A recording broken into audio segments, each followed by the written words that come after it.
Welcome to the Strategic Project Leader, where we help you leverage strategic project management so you can achieve your goals. Now, here's your host, Fola Alabi. Hello and welcome to the Strategic Project Leader. Are you excited this morning? Because I am super excited. Here on the SBO podcast, this is where we help you go further, faster in business and beyond. From project manager to CEO. We are coming at you live from the SBO studio in Calgary, Alberta. And I'm your host, Fola Alabi of 𝗯𝗲𝗵𝗶-𝘁𝗵𝗲 I'm your award-winning business strategist, a global peak performance and project management consultant. I specialize in helping organizations, driven professionals, and entrepreneurs achieve their goals to accelerate their business and their careers, right? Increase your income, your impact, and overall amplify your success and create the life that you crave. And I leverage my superpowers, which is all in strategic project leadership. That's right. Today is, goodness, a great day. I have already been laughing and so excited, behind the stage, and you don't want to miss it. We are going to be discussing how to thrive and not survive as a professional or project manager. That's right. Myself and my wonderful guest today, we're talking about, he says, you need to thrive and survive. I'm like, no, we need to thrive, not just survive. Rami, goodness, he's a founder, an executive coach. He's a project management consultant. He's got like a truckload of all the designations. When it comes to professional development, he's the one that you need, on your team. He's a mentor. He's a coach. He's a leader. He's a speaker. I am just honored to have him with me today. Let me just, a round of applause as I welcome, Rami. Rami, thank you for being here today. How are you? Good. Thank you for having me, Fola. Oh, goodness, it's so great. I want to know where you're also joining us from. So let me know if you're here from the US, the UK, wherever it is, let me know. And Rami's just here in my city. He's just like a few minutes away. I'm going to be joining him a few minutes after the show in Vancouver. Rami, what's the weather like in BC today? It's a bit chilly, for sure. I know, that's our weather here in Canada, without a doubt. But before we even get into any of this, how on earth can we thrive and not just survive in this world of project management? Well, you have always to think outside the box. You have to get out of your comfort zone. You have to make sure that you are one step ahead. These days, it's not enough to just do enough. You have to always make sure that you are ahead of the curve, because we live in a very rapidly evolving world. So if you just do enough, you will survive. But at some point, you will die alive. So we need you to thrive. That's right. So at some point, we need to pretty much stay there so we don't die alive. Was that what you said? Yes. Not die alive. Okay. That's a new one I need to add to my own repertoire. The piece really is, I keep hearing this word, step out of your comfort zone. Step out of your comfort zone. What exactly does that mean? See, many people I meet, they tell you, I need to do professional development, but I have no time. Well, there is always time for everything. That's what I call stepping out of your comfort zone. I faced this myself. I used to work 2 jobs, and I still managed to have some time to actually do some professional development. And it helped me a lot. I know it takes more time and effort, but nothing is easy, So this is, when I say comfort zone, it means you're working and you're saying you don't have time, so you just ignore the professional development part. But you need to push yourself. When you push yourself, it will be difficult in the beginning. It's like just going to the gym. The first week will be tough, but when you start seeing results, you will get motivated to do more and more and more. That's really good. I want you to share, Rami, because your story and your journey, I have seen you've done different roles. You've led multiple projects. You've worked across the globe as well. So what has that journey been like for people who are listening, who are thinking, I want to be like Rami when I grow up? What has that journey been like? Well, first you need to understand that you have to take it one step at a time. In our profession in project management, it's nice to have certifications, but the certifications that comes without experience, they are meaningless, to be honest. So you first need to get experience. So when you get the credential or the certification or the professional development, you can actually make sense of what you are studying and apply it in your actual field. So working overseas with so many companies and so many different settings, it helped me grow a lot because I faced many different cultures, many different nationalities, the diversity, the way you manage different teams. It helped me grow a lot. And as much as you say you're experienced, everywhere you go, you learn something new. That's from the experience side. From the professional development side, which was going in parallel with my experience, I also learned a lot from each and every credential I got. So it goes hand in hand. It's like we say, as a structural engineer, I always say it's like concrete, the marriage between cement and rebar. I love that. I love that. But in reality, Rami, when it comes to project management, it's a field that, without a doubt, a lot of organizations are in need for. So many people want to become project managers and even project leaders, right? They want to be able to move up the corporate ladder. But how exactly can they get this experience without the experience, right? Like, they want to start from somewhere. Right? They can't get a job. They haven't got experience. So where do they start, right?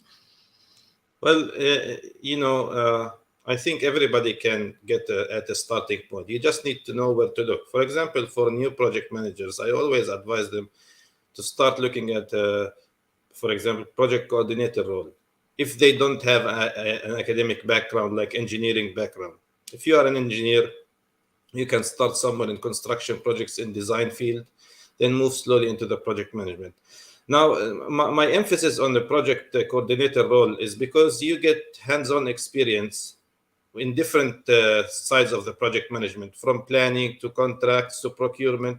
So you will gain some good experience. The first 3 years in a project manager's life are very crucial because they can shape the personality of the project manager, in my point of view.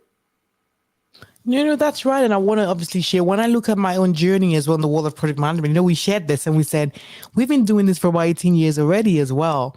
And I look at how I started and I think about the drive that I had, because I just knew that failure wasn't an option for me, right? I wanted to create a career that I loved and I did my research. So I always start with understanding what exactly is really needed, right? In order for you to really thrive in this particular profession, you need to understand what makes these great leaders. The project managers and the project leaders who are really successful, the people who are getting promoted, what skill sets have they got? What's their personality? How did they deal with other people? I found that I had to be one who was a great communicator. You needed to understand, planning, issues, stakeholder management, procurement. There's so many different layers. And interestingly, I never even had a mentor. We're going to talk about that though. I wasn't really privileged to have a mentor to actually support me when I started. I had to figure everything out on my own. I started with a self-assessment as well. I had to look back and then say, what exactly am I really good at, right?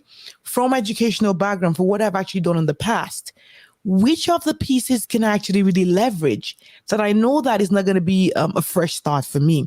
Because if you have to go start, from the bottom, it's going to be harder for you to land the job. But when you've got those skills that are really transferable, you can definitely say, yes, I have managed teams, like maybe within my customer service role. I have dealt with issues. I've helped resolve this particular pieces. You can create projects out of it because changes and goals, these things are all projects. In stepping out of my comfort zone, especially for me, right, I had to put myself out there, right? I did that. I started reading for my Prince 2 designation at that particular time. And I read the book over and over and over and over. I created a resume. I even had like a table that I had to plot it, my current experience, how it applies to project management. And I remember the first interview that I had, that was at the Department for Transport in London. By the time I showed up at that interview, it was like a panel of like 10 men. No, I think there were like 2 women as well, but I couldn't even see beyond. There were just so many people. I'm like, is this a conference? And then they said, oh yes, I'm like the project sponsor. That's a technical lead. And that I'm like, oh my goodness, just to interview just little me.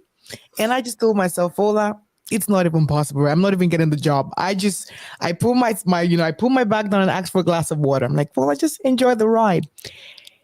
After that interview, Rami, In less than 10 minutes, I got a call before I got to the tube station that I got the role.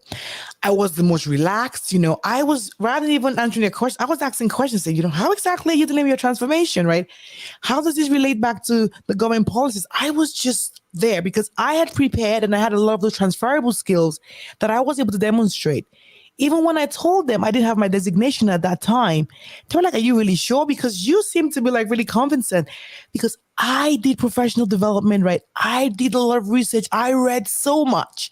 How can you really get people, and right with that particular piece, what would be the other piece that has helped you as well climb up and thrive in project management? As I said, the only piece that really helped me is the fact that I always push myself beyond my limit.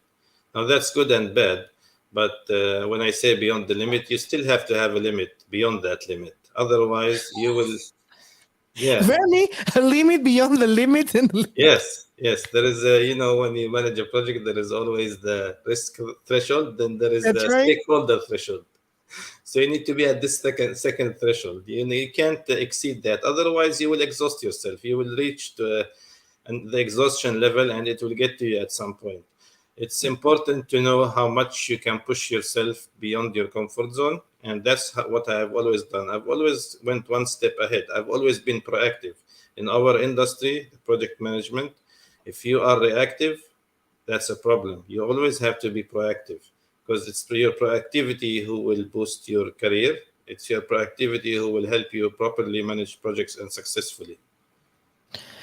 I mean, let's take it a little bit deeper. So what does being proactive mean to you? So does that mean I show up and I have the loudest voice in the meeting? Or what does that mean? Does that mean that I'm proactive and then I'm on top of my risk, my issues, dealing with my stakeholders? What does that look like on a typical day for you?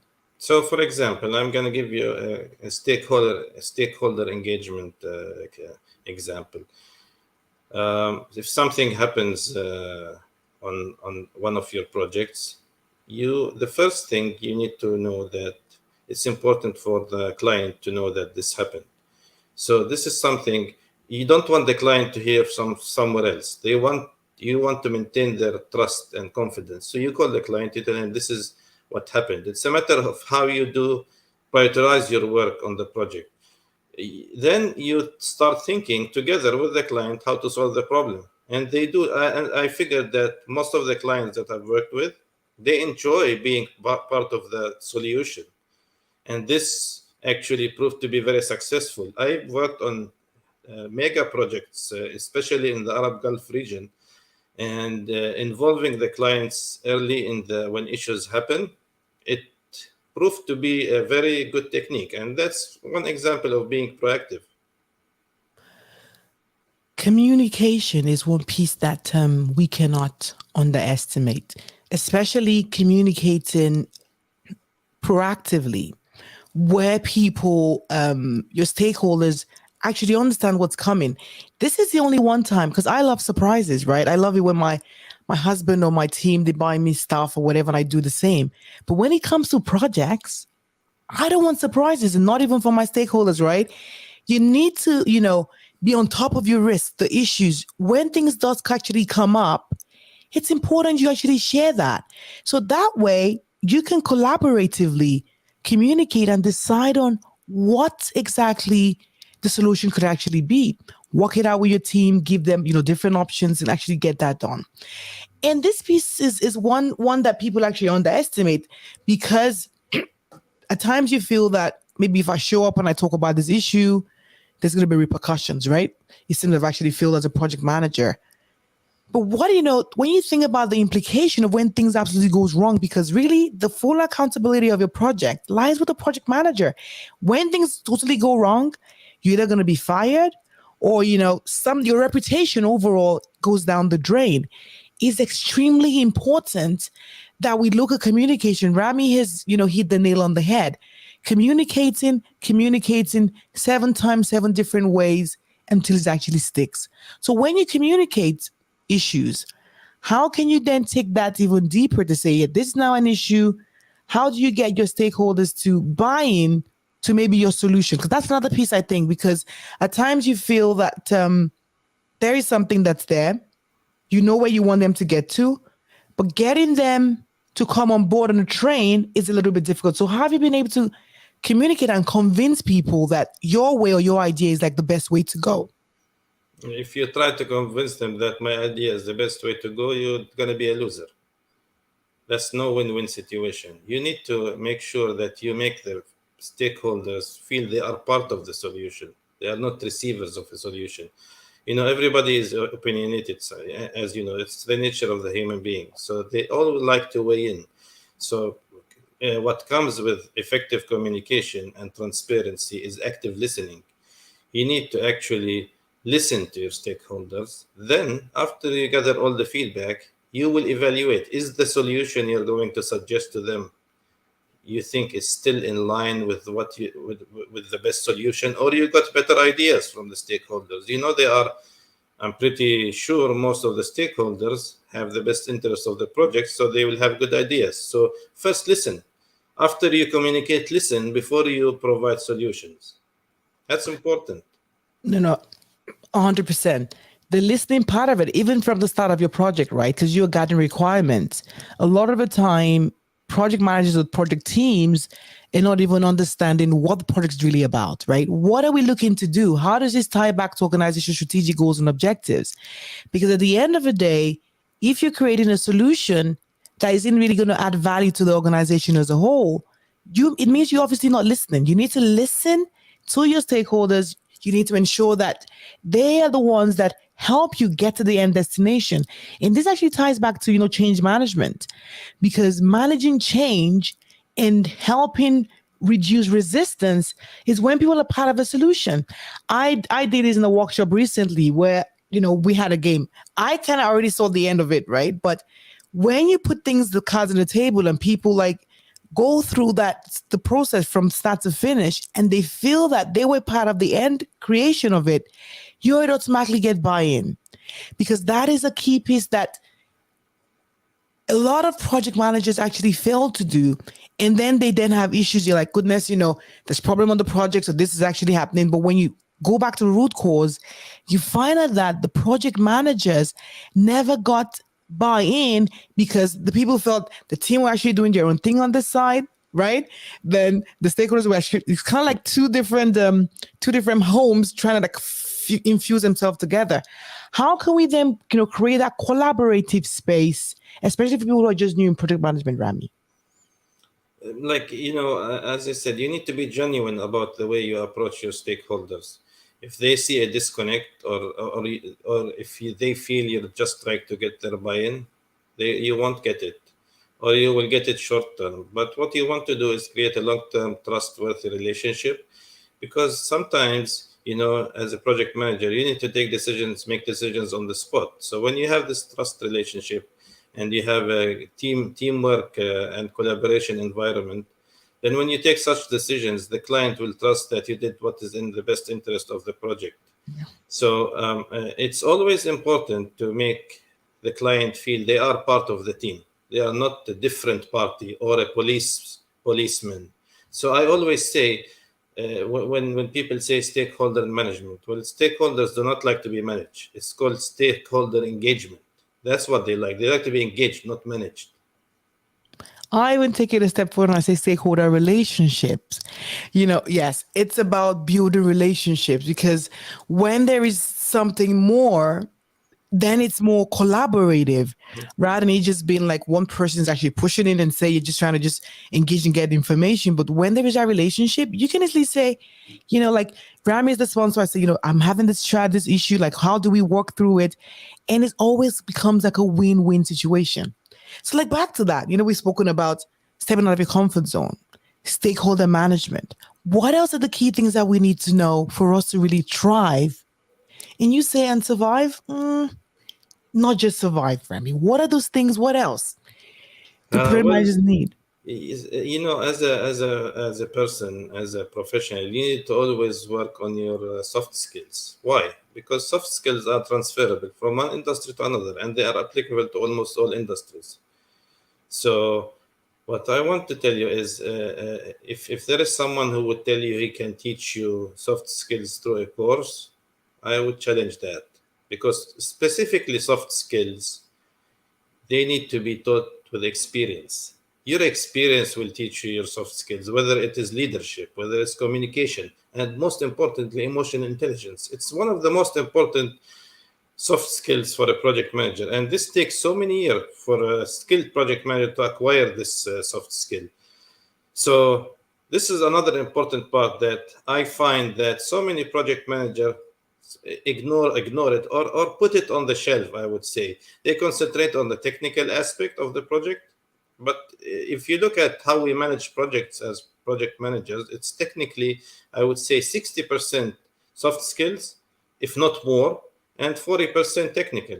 So there is a heavy weight for our soft skills as project managers, whether it's communication, servant leadership, transparency, teamwork, negotiation skills, problem solving skills, all of this. I know, and I was having this conversation as well when we talk. Someone said soft skills. I actually feel that they're kind of essential skills, not about being soft or hard skills. As a project manager, if you want to become a strategic project leader, you need to be like a whole package, right? You have the essential skills you need to not only just build stuff and be technical, but being able to have the strategic mindset, being able to communicate, even having empathy, being able to listen to your team to understand where things are at. I know you did touch on, active listening, but I asked, another project manager the other day, and I said, you always say you listen a lot. What exactly does listening really mean? Let's break that down, right? Are you listening to just respond? Or are you listening to actually understand? When you're having this conversation, you're zoned in, you after the person actually finishes talking, you can even paraphrase and say, is it exactly what you were saying? Did I hear you right? Ensuring that everyone is on the same page. Because I always say that we spend the better part of our life at work. A lot of people are just in the workplace. They're just barely surviving. It's just a case of they have bills to pay, and they have to show up because that needs to happen.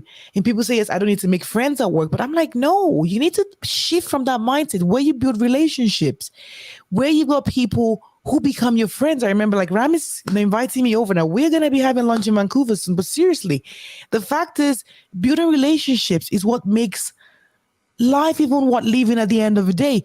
You do well at work. It becomes a piece of, I am working to ensure that Rami is actually successful. Rami is going to work to ensure Fola is actually successful, right? It becomes a win-win. Productivity is obviously raised and everyone is actually happy. How can we start ensuring that project managers and even professionals understand that although we are working professionals, but building relationships at work helps you go further faster? So this is something very important to touch on. As a strategic leader, you always have to be one step ahead. Let me give you just a simple example. For example, like you said, Fola, me and you, this is not about the podcast only. This is what comes after the podcast. The podcast is just a starting point. That's right. And this is the same way you should think about your organization. As a CEO or a strategic leader, you should think beyond the strategic goals. You should think what comes next year. You should start planning immediately. So being one step ahead is the key point to being successful. Because as I said, these days, we really live in a very rapidly evolving world. And also it's a very high level of uncertainty. So if you're not ahead of the curve and if you are not proactive, you will probably survive for a short period of time, but we will not thrive. I know, the thing is, my finger. I know. And really, and our goal is to ensure that you actually thrive. Surviving and getting the paycheck and going back home and you're all miserable. What exactly is the point? You need to take steps today, being proactive and being a step ahead. As the people always say, even when you're planning for 2023, you need to think about your role beyond just one level. I even say 2 levels high. You need to be outperforming at that particular level, because when it comes to who needs to get promoted, you need to be demonstrating at a minimum a level higher, right? And so when you're aiming for, you are just a project manager, you want to become a director, wow, you're meant to be performing. You need to think about what are the market economics now? How does this affect my project? How do I come back and assess the risk? Who are the competition? How does my project tie into the overall program portfolio? Not just going there and saying, yes, I've got my risk and issue register, right? I am just on track. Things are actually fine. But looking at the bigger picture, having the strategic mindset and being able to pivot when needed, because you sit down in meetings with some people to feel like, yes, I've got my resources and my project is actually going well, but how does this affect the other projects within the actual organization, right? Have you had meetings with other project managers, other portfolio managers, other program managers? How can you ensure that they're also successful? Because you need people to start advocating for you. So when you're not in the rooms, right, who can speak up and say, guess what?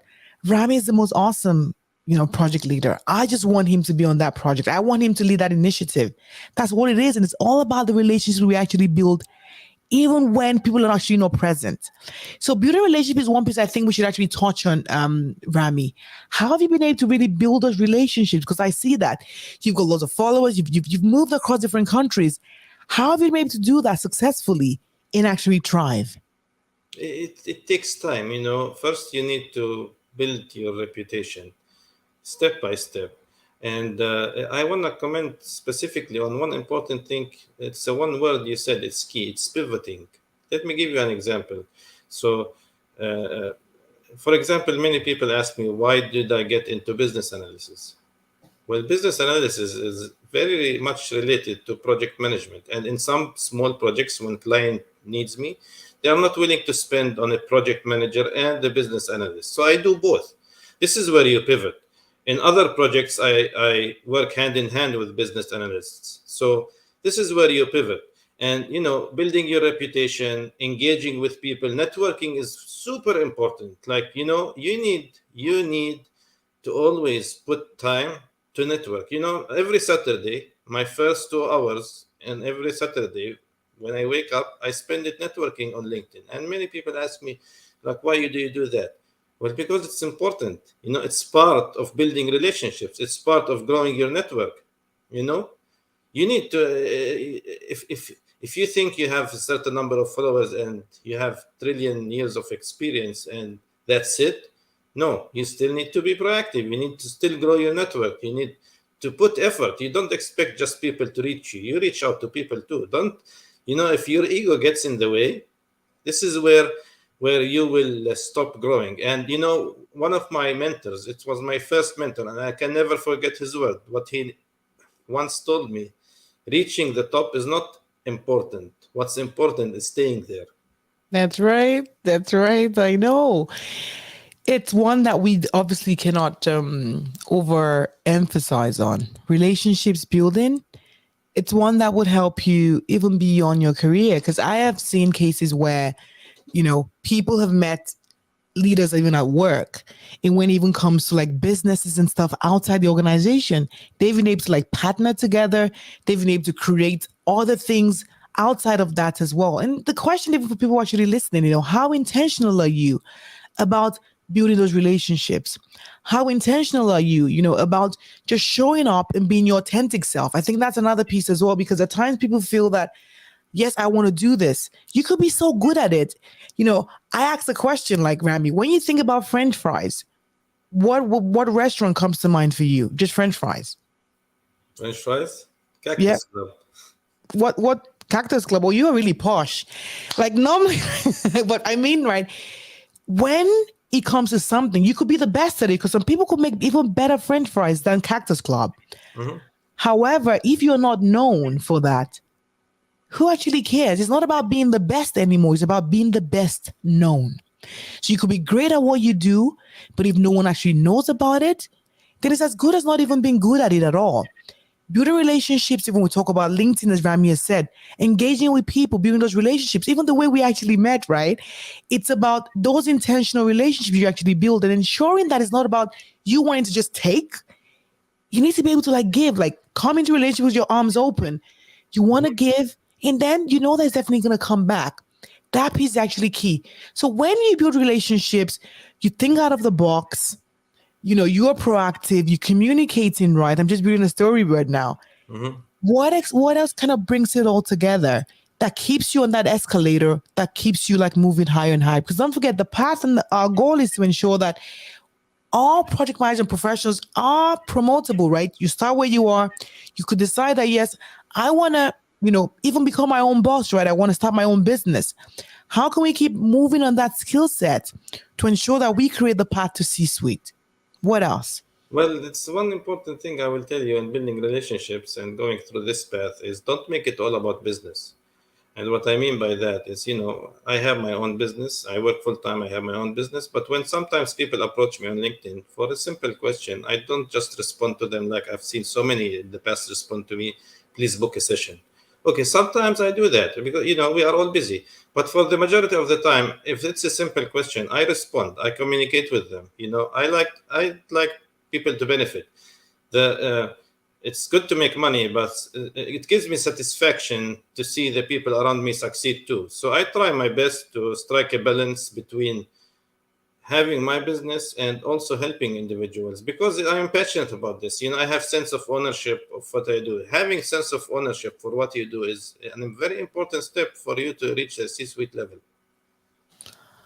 Goodness, it's that's one major piece, right? A lot of the time people just focus on, the monetary piece, the money that comes with that. But also there's another piece as well, because I want to, even talk to people who are just upcoming. A lot of the time, even when you want to reach out to a leader, you don't want to just come up and show up and say, yes, I'm looking for a job, can you help me with that? Show up and add value as well. Rami is a content creator or whatever it is. Go off and appreciate the work that he also does. Like if he also obviously sees that you're engaging with his content, you're giving him feedback. He can definitely relate and say, I know that name, right? He will be willing to give because at times people just feel that, oh yes, they just, it has to be like, it's what they should actually just earn, right? They want that question answered or they want to be mentored and that should actually be it. But ensuring that it's this kind of reciprocity where you actually there, you're obviously given. It doesn't even matter if it's a mentor or mentee relationship, but as long as it's a win-win, think from the perspective of I want to show up. I want to be able to add value. Doesn't matter how. I want to be able to share even my little knowledge. I want to be able to add value in that particular way. At the end of the day, it's always going to make it even way better. What does that sound mean? It means that it's time for Project Lifestyle. Oh my goodness, I love this so much. This is where we go ahead and we apply all of this great stuff into our personal life. That's right. Today we've been talking about how you can actually thrive and not just survive. How does it relate back to our personal life? A lot of people are looking at 2023 coming ahead just in a few weeks. How can we ensure that we are creating a life where we are not just living day by day with our projects, with our career, with our businesses? How can we come together and ensure that we are doing this strategically? We are thinking out of the box, right? You're looking beyond just today. Rami has actually spoken about how can we ensure that everything's not just about business? How do you communicate with your spouse? How do you deal with your kids? How are you guys coming together to ensure that every single plan you are taking has the best intention in mind? Are you looking beyond today? And I'm going to give you a practical example. As you plan for 2023, I want you to sit down intentionally with your household. You may just be single, you may just have a partner and say, what exactly are our goals for 2023? How do we wish to get there? What exactly is our plan? If it means that you want to become financially free, whatever that looks like, or you want to get a new job, you want to start a business, that's okay. Write it out down on paper. Do a self-assessment and understand, from your partner or your spouse, what exactly are they really good at? Are they the ones who are great at, ideating?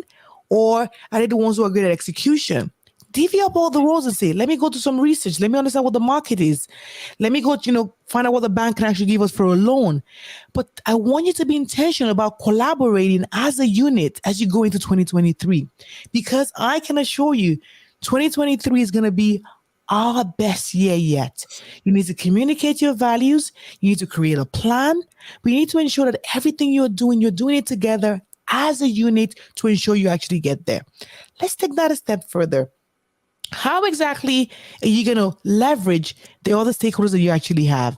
The people who are outside of this, or your actual nuclear family, who are the people that you actually know, maybe in the community, maybe people living in the workplace that you feel that could actually help you push your own personal goals to the next level. Be intentional about building relationships. And I mean authentically, because you don't really know where that help you need would actually come from. Beyond just your 9 to 5, the outcome you're going to get out of life is what you do between the 5 to 9. Remember that. The steps you take from professional development to personal development, whatever it is, it's about what you put in outside of the workplace will determine the overall life you get and how success will look like as you amplify and as you go through life on a day-to-day basis. Be intentional, communicate, create a plan, and taking that further is you might even decide to even get a mentor now as a couple and as a unit, where you're going to go through and say, we're probably stuck. We cannot really get through this. We just need help. Go out and seek help. As a unit, even with your kids, ensure that you can actually, get help, because at times where you just feel stuck, you can actually not go any further. There are 4 things you actually need to do. And I can assure you that without a doubt, 2023 is definitely going to be one that you are going to enjoy, you're going to love. Rami, how can we take this further and how can we apply this in our personal life? Well, your personal life is actually a project, or it's a program that involves different projects. So you should be actually able to apply the same rules. I mean, not as strictly, but, project management and program management is customizable depending on the project. So, for example, let's speak about how I deal with things. I put a budget for my expenses. I look at my last year budget, what I overspent in certain areas. I try to trim that down for next year. I mean, as much as I can. I'm a big spender, I have to say. But did you put me in the budget for 2023, Rami? Excuse me? Am I on the 2023 budget? Yes, why? I want to be sure that you've actually budgeted for my trip. I already put you in my will, not even in my budget. Oh my goodness. Yeah. Now we're talking. Exactly. Well, you mean much more to me than you can imagine. Fantastic. But seriously, right? Just planning and applying all of these basic skills would actually help you be more proactive, balance, and actually look at your goals. Because a lot of the time we say, I've got my goals, but I didn't really achieve my goals. I had my New Year resolution and all of that. But are you really documenting it? Have you got like a work breakdown structures, and what are the steps I need to take? What do I need to do first? What exactly is dependent on that piece? What can I do next? All these pieces come together to, create the actual outcome that we definitely want. I think we have one main question. It's talking about designations, right? What are your thoughts before we wrap up today when it comes to designations? How much is good enough and when is it too much? Or do we just keep going, Rami? It depends on how ambitious you are. For me, I can keep going forever. With every certification, I learn something new. It doesn't necessarily need to be applicable to what I do. For example, I'm not an IT person. Okay, I got a few of the Scrum certifications, but I enjoyed learning about this. And to be honest with you, when you work on mega projects, you interact with the IT department. So I have a background of how they deal with Scrum teams, how they do with skilled Scrum, what exactly happens with the product manager, blah, blah, blah, all this kind of stuff. So, sometimes it's nice to learn something that you probably don't need, but you benefit from it. But for the majority of the certifications that I've done, and I have more than 50, so I would say I learned probably from each and every one of them. I probably at some point would write a book about all the credentials and how did I benefit from each and every one of them. But it's too early now.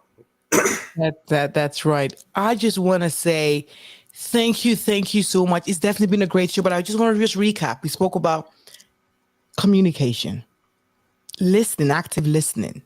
We spoke about ensuring that you step out of your comfort zone, working not just beyond the piece where you actually are, working way beyond your current role and stepping out of that. Stakeholder management. How can we build those relationships? It's not about stakeholder management anymore, right? It's about stakeholder engagement and stakeholder relationships. How can we build on that? How can we ensure that they are part of the decision-making process? How can you ensure that you are communicating the value, right? Because it's about being the best known, right? It's not about just being the best. The list goes on and on and on. I cannot even thank you enough. Rami, where can people actually find you? You can find me on LinkedIn, or you can reach out to me on my website, 𝗯𝗲𝗵𝗶-𝘁𝗵𝗃, and go to my contact 𝗯𝗲𝗵𝗃 page and initiate a request if you need any of my services. I'm also on projectmanagement.com, so I'm available. Fantastic. Oh my God, I know you're available. That's right here. You can see it.